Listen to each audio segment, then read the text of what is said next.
expected to find the molar mass of this organic compound.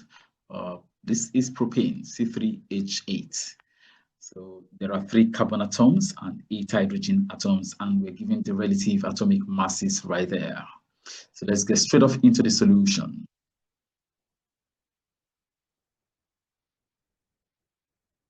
Now there are 3 carbon atoms and 8 hydrogen atoms.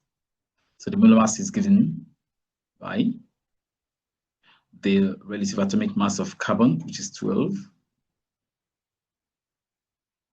multiplied by 3,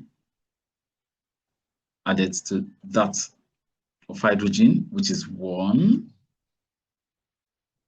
multiplied by 8. And by evaluating each unit and adding them together, we can get the molar mass. So we have 12 multiplied by 3 gives us 36, plus 1 multiplied by 8 is still 8. And 36 plus 8 gives us 44, our final answer. Very simple. And that's the option C right there. Now, attached to this video are 2 quizzes that you can attempt to test your understanding of the content of this video.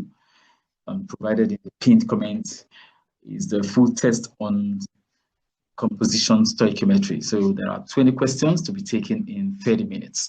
So you can take the test to test your understanding or your mastery of the topic composition stoichiometry. Finally, there is a link to the full analysis of the topic chemical composition stoichiometry. Thank you for being part of the session, and see you in my next video.